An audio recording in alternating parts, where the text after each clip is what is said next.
इस बंदे का नाम है ब्रायन मॉरन और ये इतने फेमस है कि Apple, New York life, Morgan Stanley जैसी कंपनीज इन्हें बुलाती हैं ताकि ये उन कंपनीज के एम्प्लॉइज को सिखा सकें कि वो 5 साल की एग्जीक्यूशन 12 हफ्तों में कैसे कर सकते हैं। इवन इनके कई स्टूडेंट्स हैं जो 12 हफ्ते में अपनी इनकम को 4 टाइम्स तक ले जाते हैं और इसी कॉन्सेप्ट पर इन्होंने ये बुक भी लिखी है, द 12 वीक ईयर। और आज की ये वीडियो इसी टॉपिक के ऊपर है। अगर आप इस वीडियो को एंड तक देखेंगे तो इस वीडियो के एंड में आपके हाथ में एक कागज होगा जिसमें आपका नेक्स्ट 12 हफ्ते का प्लान लिखा होगा और इससे आप अपने 5 साल के आउटपुट से भी ज्यादा अचीव कर पाएंगे। So let's start my dear sisters and brothers. ये कॉन्सेप्ट बेसिकली कहता है कि आज से हम मानेंगे कि हमारा एक साल 52 हफ्तों का नहीं बल्कि सिर्फ 12 हफ्ते का है। अब हमें से बहुत से लोग सोचते होंगे कि हम एक साल को 12 हफ्ते का क्यों माने, और इसका मेन रीजन है ह्यूमन साइकोलॉजी। देखिए, जब ऑथर ने कंपनीज के बहुत सारे एम्प्लॉइज को स्टडी किया तो उन्हें कुछ इस तरीके का ग्राफ दिखाई दिया। ग्राफ में हम देख सकते हैं कि स्टार्टिंग में जो लोगों का आउटपुट था वो बहुत ज्यादा था, यानी साल के शुरू में वो बहुत ज्यादा एनर्जेटिक थे, और फिर उनका बीच में आउटपुट 0 हो गया और फिर अगेन लास्ट के 12 हफ्तों में उनका मैक्सिमम आउटपुट था। इवन उन्होंने नोटिस किया कि जो कंपनी का मैक्सिमम रेवेन्यू है, यानी वो पैसा जो कमाती है, वो सिर्फ आखिरी के क्वार्टर में कमाती है, यानी आखिरी के 12 हफ्तों में। देखिए, जो लोग हैं वो आखिर के हफ्तों में बहुत ही कम प्रोक्रास्टिनेट करते हैं। वो पूरे के पूरे फोकस्ड थे। उन्हें एग्जैक्टली पता था कि साल खत्म होने से पहले उन्हें करना क्या है, और इसी की वजह से इस कॉन्सेप्ट ने जन्म लिया कि अगर किसी को लाइफ में जल्दी सक्सेस चाहिए तो उसे नई नॉलेज नहीं चाहिए, बल्कि जो एग्जिस्टिंग नॉलेज है उसकी एग्जीक्यूशन चाहिए, यानी उस पर एक्शन चाहिए। और उसे एक एथलीट के माइंडसेट को यूज करना पड़ेगा, जो कि है पीरियडाइजेशन। जो ओलंपिक लेवल के एथलीट्स हैं वो पीरियडाइजेशन की टेक्निक को यूज करते हैं। बेसिकली इस टेक्निक में होता यह है कि वो 4 से 6 हफ्तों के लिए सिर्फ एक ही स्किल पर काम करते हैं और सिर्फ उसी स्किल में उनका एक्सट्रीम फोकस होता है। For example, our own best wrestler Sushil Kumar कहते हैं कि वो सुबह 4 बजे उठते हैं और उसके बाद वो क्लास में जाते हैं और अपने कोच से पूछते हैं कि नेक्स्ट 15 दिन तक उन्हें क्या ट्रेनिंग करनी है। और एक बार जब ये डिसाइड हो गया कि नेक्स्ट 15 दिन तक करना क्या है, तो बस वो उसी स्केड्यूल को रिग्रेसली फॉलो करते हैं। अब इससे पहले कि हम ये देखें कि नेक्स्ट 12 हफ्तों में करना क्या है, हमें ये समझना पड़ेगा कि इन 12 हफ्तों में हमारा माइंडसेट होना क्या चाहिए। और इस माइंडसेट में 4 चीजें आती हैं, जिसमें पहली है अकाउंटेबिलिटी। इसे समझने के लिए एक स्टोरी सुनिए।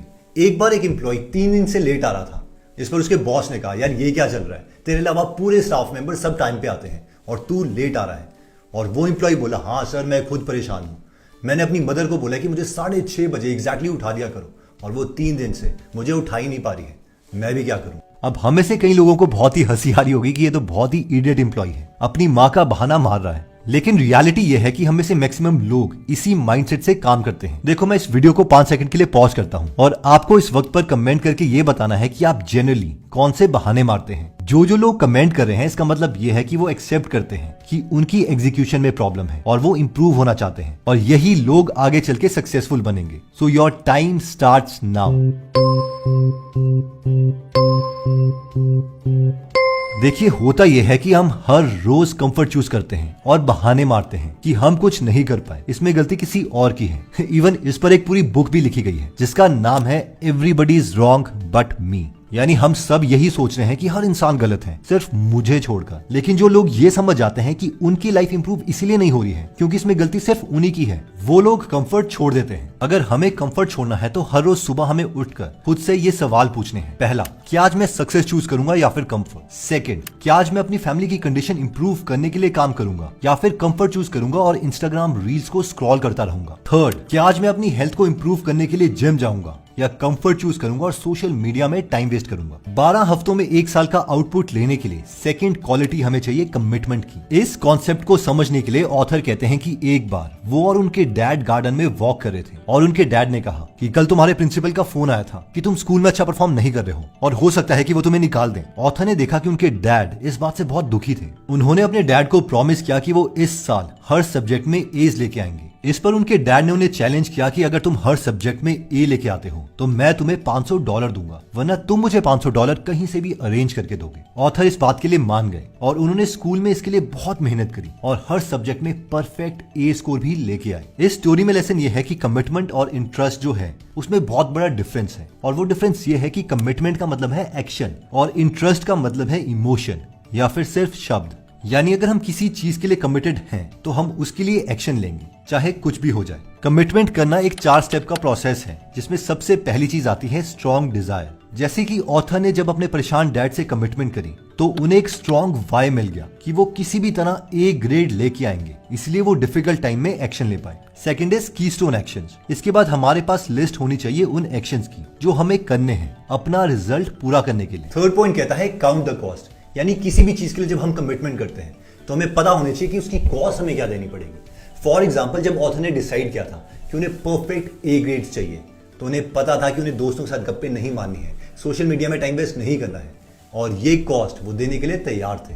Fourth is act on commitments not feelings, यानी बहुत बार ऐसा टाइम होगा जब हमें एक्शन लेने के लिए मन नहीं कर रहा होगा। फॉर एग्जाम्पल 5 बजे उठना है तो ठंड के दिनों में शायद उठने का मन ना करे, लेकिन अगर एक्शन नहीं लिया तो हम कभी भी मोमेंटम नहीं बना पाएंगे, और अगर मोमेंटम नहीं बना तो बार बार उसी काम को दोबारा से स्टार्ट करना पड़ेगा, जिससे हम अच्छे रिजल्ट्स अचीव नहीं कर पाएंगे। थर्ड माइंडसेट जो हमें 12 वीक ईयर में चाहिए वो है greatness in the movement. Author कहते हैं कि वो और उनकी वाइफ दोनों कैंसर सर्वाइवर्स हैं और वो जानते हैं कि प्रेजेंट मूवमेंट का कितना बड़ा रोल है। हम लोग लाइफ में कुछ बेस्ट ना कर दें, इसलिए हम इतनी सारी चीजें एक साथ करने लगते हैं कि हम लाइफ में हर चीज मिस कर देते हैं। अगर लाइफ में हमें कुछ भी मीनिंगफुल करना है तो हमें एथलीट्स की फिलॉसफी अप्लाई करनी पड़ेगी, जो कि है प्लेइंग इन द जोन। कोई भी एथलीट जैसे कि विराट कोहली तब महान नहीं बने जब उन्होंने रिकॉर्ड तोड़े, वो तब महान बने जब वो हर रोज थकने के बाद भी 2 घंटे और प्रैक्टिस कर लेते हैं। नॉर्मली अगर वो किसी और शहर में घूमने भी जाते हैं तो भी वो हर रोज जिम में आते ही आते हैं। इन शॉर्ट, वो हमेशा अपने प्रेजेंट मूवमेंट को परफेक्ट करते हैं और उन्हें पता है कि अगर वो प्रेजेंट को परफेक्ट कर देंगे तो फ्यूचर में वो ऑटोमेटिकली सक्सेसफुल हो जाएंगे। 12 हफ्ते के माइंडसेट को सीखने के बाद अब हमें 12 हफ्ते का प्लान बनाना है, जिसमें सबसे पहले आता है सेट योर गोल्स। आप कोई भी पेज लीजिए या गूगल डॉक या नोशन जो भी आप यूज करते हो, और सबसे ऊपर लिखिए गोल्स, और इसके नीचे हमें 3 गोल्स लिखने हैं। अब ये जो 3 गोल्स हम डिसाइड करेंगे वो हमारी लॉन्ग टर्म विजन के साथ अलाइन करने चाहिए।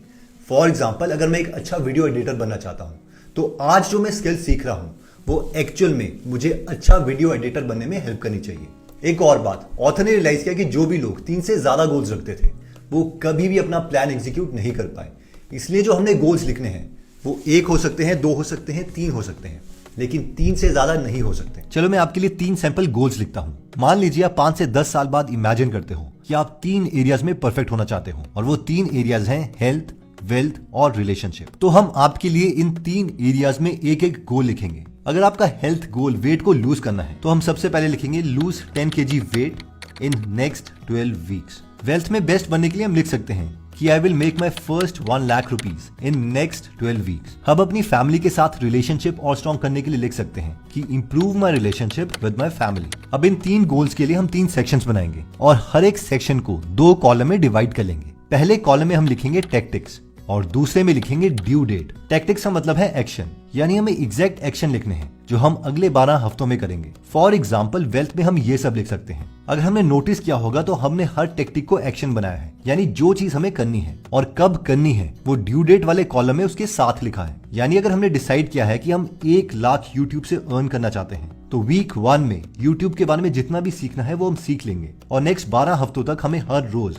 12 बेस्ट वीडियोस बनानी है। इसलिए हमने इसमें ड्यू डेट में ईच वीक लिखा है। अब ये जो प्लान हमारा बन गया है इसे हम तभी फॉलो कर पाएंगे अगर हम इस कॉन्सेप्ट को समझते हैं, जो है आर यू अ वेरिएबल और अ कांस्टेंट। इमेजिन कीजिए कि आप और आपका एक बेस्ट फ्रेंड है जो रूम में बैठे हैं। कल आपको कोई बहुत इंपॉर्टेंट काम है और परसों आपके साथ जो फ्रेंड बैठा है उसे कोई बहुत ज्यादा इंपॉर्टेंट काम है, for example business meeting etcetera. अब इमेजिन कीजिए कि फोन बजता है और आप दोनों के बाकी फ्रेंड्स का फोन आता है कि यार हमने घूमने जाना है कहीं पर, कल या परसों का तुम दोनों प्लान बना लो। अब आपसे मेरा सवाल यह है कि आप दोनों घूमने का प्लान कब का बनाओगे, कल का या परसों का? अगर कल का प्लान बना तो आप एक वेरिएबल हो, यानी आपकी प्रायोरिटीज को कोई सीरियसली नहीं लेता, क्योंकि आपकी खुद अपनी प्रायोरिटीज पर कमिटमेंट नहीं है। कमिटमेंट बनाने का बेस्ट तरीका है अपने टाइम को ब्लॉक करना, यानी जब आपने डिसाइड कर लिया है कि इस टाइम पर यह काम करूंगा तो फिर बस वही काम होगा, चाहे बीच में कोई भी आ जाए। अपने 12 वीक के प्लान को एग्जीक्यूट करने के लिए आप 3 तरीके से अपना टाइम ब्लॉक कर सकते हो। फर्स्ट आता है स्ट्रेटेजिक ब्लॉक, यानी हर हफ्ते हमें 3 घंटे निकालने हैं सिर्फ ये सोचने के लिए कि मैं कर क्या रहा हूं। फॉर एग्जाम्पल, हर सैटरडे हम 9 से 12 का टाइम रख सकते हैं और हम उस टाइम पर इंट्रोस्पेक्ट करेंगे कि जो भी मैं काम कर रहा हूं क्या वो हाई प्रायोरिटी टास्क है या नहीं। अगर वो नहीं है तो हम अपने गोल्स को रिफाइन करेंगे।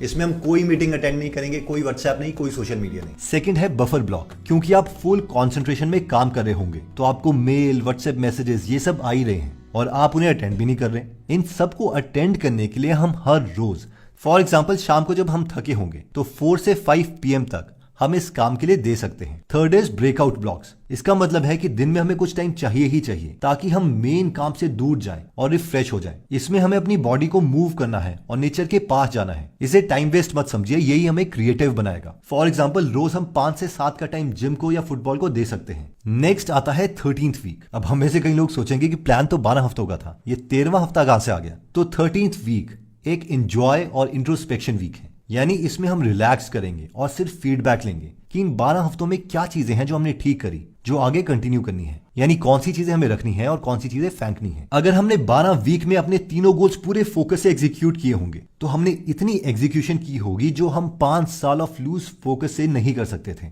और अब हम इस 12 वीक ईयर की हैबिट को बना सकते हैं, यानी 13वें हफ्ते के बाद दोबारा से 12 week of focused work followed by relaxation of 1 week. अब 5 पिटफॉल्स हैं जिसकी वजह से ऐसा हो सकता है कि आप अपना 12 वीक प्लान पूरा ना कर पाओ, जिनमें पिटफॉल नंबर 1 कहता है your 12 week plan does not align with your long term vision. यानी पहला रीजन जिसकी वजह से आप अपना 12 वीक का प्लान एग्जीक्यूट नहीं कर पाओगे वो है कि अगर बीच में आपको डाउट आ जाता है कि यार जो मैं काम कर रहा हूं वो फ्यूचर में एक्चुअल में मुझे सक्सेसफुल बनाएगा कि नहीं, और अगर ये डाउट आ गया तो आप क्विट कर दोगे। Pitfall number 2, you art staying focused. अगर हमने अपने 12 वीक के प्लान में 3 से ज्यादा गोल्स रख लिए हैं तो हम फोकस लूज कर देंगे और 12 वीक प्लान को पूरा नहीं कर पाएंगे। फॉर एग्जाम्पल इन 3 गोल्स की जगह आप साथ में ऐड कर देते हो buying a house, writing a book, starting a blog, starting a service company etcetera, तो समझ लो एक्चुअल में इनमें से कुछ भी नहीं होगा। Pitfall number 3, you don't make the tough choices. जिसका मतलब है कि जब हम ये लिस्ट बना रहे हैं कि हमें इन 12 हफ्तों में करना क्या है, उस वक्त हमें लग रहा है कि यार बहुत सी चीजें हैं जो सारी इंपॉर्टेंट हैं और हम ये टफ डिसीजन नहीं ले पा रहे हैं कि उसमें से हमें सिर्फ 3 चीजें चाहिए, तो अगेन हम ये प्लान एग्जीक्यूट कर ही नहीं पाएंगे। पिटफॉल नंबर 4 कहता है you do not keep it simple. जिसका मतलब है कि गोल के नीचे हमें सिर्फ 1 या 2 टैक्टिक्स लिखनी थी, लेकिन आपने उसे ओवर कॉम्प्लेक्स कर दिया है। फॉर एग्जाम्पल लेट्स से कि अगर आपने वेट लॉस करना था तो उसके नीचे सिर्फ हम 2 चीजें लिख सकते थे, डाइट एंड एक्सरसाइज। लेकिन हमने क्या किया, हमने लिखा हम योगा भी करेंगे, हमने लिखा मेडिटेशन भी करेंगे, हमने लिखा हम स्विमिंग भी जाएंगे। और एक्चुअल में होगा क्या, देखने में प्लान अच्छा लग रहा है लेकिन जब हम उसे एक्चुअल में एग्जीक्यूट करेंगे वो हमसे एग्जीक्यूशन ही नहीं होगी। Pitfall number 5, you don't make it meaningful. बहुत से लोग गलती ये करते हैं कि वो प्लान में वो चीजें ऐड कर देंगे जो उन्हें लगता है कि दूसरों की नजर में इंपॉर्टेंट है। फॉर एग्जाम्पल आपको पता है कि आपका गोल बिजनेस करना है, लेकिन आप अपने गोल में लिख देते हो हायर एजुकेशन, क्योंकि आपको ऐसा लग रहा है कि अगर मैंने ये एग्जीक्यूट कर दिया तो दूसरा इंसान मुझे इंटेलिजेंट समझेगा। दोस्तों 12 वीक ईयर एक बहुत ही पावरफुल प्रोडक्टिव टूल है और अगर आप चाहते हो कि आपके किसी फ्रेंड या फैमिली मेंबर की इससे हेल्प हो तो आप उनके साथ इसे व्हाट्सएप में जरूर शेयर करें।